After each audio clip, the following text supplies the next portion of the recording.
ଭାଉଜ ତମେ କୋଉଠୁ ଆସିଥିଲ?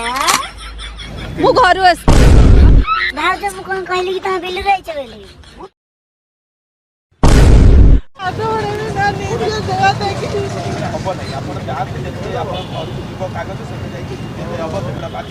ଭାଉଜ ଏଠୁ କଣ ମୁହଁ ମୋଡ଼ିଲେଣି? ଭାଉଜଙ୍କ ମନଟା ଭାରି ଦୁଃଖ ହେଇଥିବ।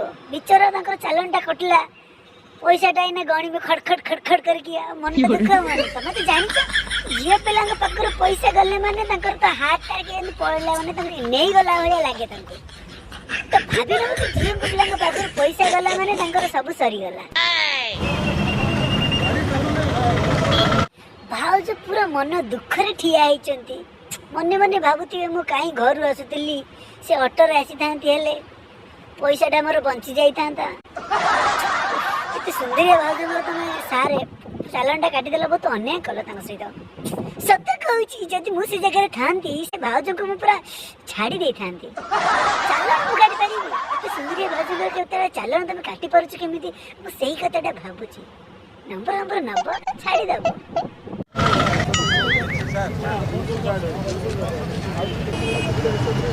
ଭାଉଜ ତମେ କୋଉଠୁ ଆସିଥିଲ? ମୁଁ ଘରୁ ଆସି ଭାଉଜ ମୁଁ କଣ କହିଲି କି ତମେ ବିଲରୁ ଆଇଛ ବୋଲି? ମୁଁ ପଚାରିଲି ଭାଉଜ କୋଉଠୁ ଆଇଛ, ତମେ କହିଲେ ଘରୁ ଆଇଛ। ଘରଟା କୋଉଠି କହୁନ? ଅଫିସ ଆସିଥିଲି ମେ ଅଫିସ ଯାଉଛ? ଓହୋ ଆଚ୍ଛା, ଅଫିସ ଯାଉଛ ତ ହେଲମେଟଟା କାହିଁ ପିନ୍ଧି ନଥିଲ? କିଣିକି ଦଉନାହାନ୍ତି, ମୁଁ ପିନ୍ଧିବାକୁ ମୁଁ ମନା କନେ ହେଲମେଟ ନାହିଁ, ମୁଁ ପିନ୍ଧିନି ଆଉ। ଭାଉଜ ହେଲମେଟ ଗୋଟେ କଣ କିଣିକି ଦେବି? ତମେ ଯଦି କହିବ ନା ମୁଁ ତମ ପାଇଁ 8-10ଟା ହେଲମେଟ ନେଇକି ଯିବି। ସାର୍ ମିଳୁନି, ମୁଁ ମାନେ ମୋର ଆକ୍ଚୁଆଲି ନା ମୋ ଗାଡି ସାଙ୍ଗରେ ମ୍ୟାଚ୍ କରି ଗୋଟେ ହେଲମେଟ ଆଣିବି ତ ସେ ମିଳୁନି କଲର। ଭାଉଜ ତମେ ଖାଲି ମତେ କୁହ କୋଉ କଲରର ଦରକାର, ମୁଁ ଏଇ ଗଲି ଆଉ ଏଇ ଧରିକି ଆସିଲି। ନା ନା ନୋ କମେଣ୍ଟ।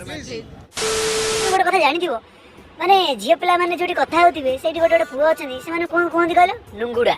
ବୁଝିପାରିଲ? ସେ କଣ କହନ୍ତି ଝିଅ ମାନେ ଯୋଉଠି କଥା ହଉଥିବେ ସେ ମିଠା ମିଠା କଥା ଶୁଣିବା ପାଇଁ ସେ ତାଙ୍କ ପଛରେ ଠିଆ ହେଇଥିବେ ଆଉ ଦାନ୍ତରେ କେହି ଦେଖୁଥିବେ, ପୁରା ଗାଦୁଲି ଗାଦୁଲି ପୁରା ଖୁସି ହଉଥିବେ। ମାନେ ଯେମିତି କି ଜଷ୍ଟ ଫର ଏକ୍ସାମ୍ପଲ, ଏଇ ଭାଉଜ ଜଣକ ଏତେ ମିଠା ମିଠା କଥା କହୁଛନ୍ତି ଯେ ପଛରେ ଥିବା ଏଇ ଯୋଉ ଭାଇ ଜଣଙ୍କ ଦାନ୍ତକୁ ପୁରା ଦେଖେଇକି ମନେ ମନେ ପୁରା ଗାଦୁଲୁ ଗାଦୁଲୁ ଗାଦୁଲୁ ଗାଦୁଲୁ ଖୁସି ହଉଛନ୍ତି। ଓହୋ, ମାନେ ଭାଉଜଙ୍କୁ ଗୋଟେ ଚିନିଲା ଚିନିଲା ଭଳିଆ ଲାଗୁଛି ତାହେଲେ ଆଉ। ଭାଉଜଙ୍କର ସବୁ ବଡ ଫ୍ୟାନ ଆଉ। ଏ ଟିକଟକ୍ ଷ୍ଟାର ହେଇଥିବେ ବୋଧେ। ଏତେ ସୁନ୍ଦରିଆ ଭାଉଜଙ୍କୁ ଠିଆ କରିକି ଫାଇନଟା କାଟୁଛନ୍ତି, ପଛପଟେ କେତେ ନୁଙ୍ଗୁଡା ଠିଆ ହେଇଛନ୍ତି ଟିକେ ଦେଖ। କି ଦାନ୍ତ ଦେଖୁଛନ୍ତି। ସତ କହୁଛି ଯଦି ମୁଁ ବି ଥାନ୍ତି ମୁଁ ବି ଠିଆ ହେଇଥାନ୍ତି। ଭାଉଜଙ୍କର ଚାଲାଣ କାଟି ମୁଁ ରହିବିନି? ଏ ଭାଇ ତମକୁ କଣ ଦେଖାଯାଉନି? ଏଠି ଭାଉଜଙ୍କର ଚାଲାଣ କରିଲାଣି, ଏତେ ଦାନ୍ତ ଦେଖଉଛ? ଯଦି ଏତେ ଦୟା ଲାଗୁଛି, ଏତେ ଦାନ୍ତ ଦେଖଉଛ, ତମେ ପଇସା ଦେଇଦବ ତାଙ୍କ ଭାଇ। ଏତେ ଖୁସି ଗାଦୁଲ ଗାଦୁଲ ଭାଉଜଙ୍କୁ ମିଠା ମିଠା କଥା ଶୁଣିବା ପାଇଁ ପଛକୁ ଠିଆ ହେଇଯାଇଛନ୍ତି। ବାସ ହେଇନା କି? ଯାଅ ଘରକୁ ଯାଅ, ଭାଉଜକୁ ଭିଡିଓ ପଠେଇ ଦଉଛି, ତାପରେ ନାମ ନବ। ଝିଅ ପିଲାଙ୍କ ପଛପଟେ ରହିକି କଥା ଶୁଣିକି ବହୁତ ମଜା ଲାଗୁଛି ନାଇଁ? ତ ବିଶ୍ୱାସ କରିବନି, ଭାଉଜଙ୍କର ଚାଲାଣ ତ କଟିଲା, ତାଙ୍କର ଏତେ ଫ୍ୟାନ ଥିଲେ ବୋଲି ମୁଁ ଜାଣିନଥିଲି। କି ମୁଁ ଭାବୁଥିଲି ଏଇ ଭାଇ ଜଣକ ଖାଲି ହସୁଛନ୍ତି, ତାଙ୍କୁ ପୁରା ମଜା ଲାଗୁଛି, ଗାଦୁଲି ଗାଦୁଲି ଖୁସି ଲାଗୁଛି ତାଙ୍କୁ। ଦେଖିଲା ବେଳକୁ ଆଉ ଗୋଟେ ବି ଅଛନ୍ତି, ମାନେ ତାଙ୍କ ପଛପଟେ ଦେଖିଲା ବେଳକୁ ଆହୁରି କେତେ ଜଣ ବି ଅଛନ୍ତି। ଆଉ ମନ ତ ପୁରା ଗାଦୁଲୁ ଗାଦୁଲୁ ହଉଥିବ, ଗାଦୁଲୁ ଗାଦୁଲୁ ହୋ ଗାଦୁଲୁ ଗାଦୁଲୁ। ମିଠା ମିଠା ଭାଉଜ ପ୍ରେମ ମିଠା, ଓ ହରିଆ ମିଠା ମିଠା ଭାଉଜ ପ୍ରେମ ମିଠା। ଓ ଭାଇ ହେଲୋ। ଭାଉଜ ପଛପଟେ ଠିଆ ହେଇକି ତାଙ୍କ କଥା ଶୁଣିବାକୁ ବହୁତ ମଜା ଲାଗୁଛି ନାଇଁ? ଆଉ କି ଦାନ୍ତ ଦେଖଉଛ, ମନଟା ତ ପୁରା ଗାର୍ଡେନ ଗୁଦୁର ଗୁଦୁର ହଉଥିବ।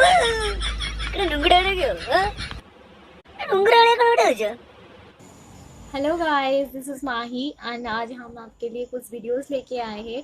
अगर आपने हमारे चैनल को सब्सक्राइब नहीं किया है तो पहले उसे सब्सक्राइब कीजिए और लाइक कीजिए और शेयर करना मत भूलिए। Thank you.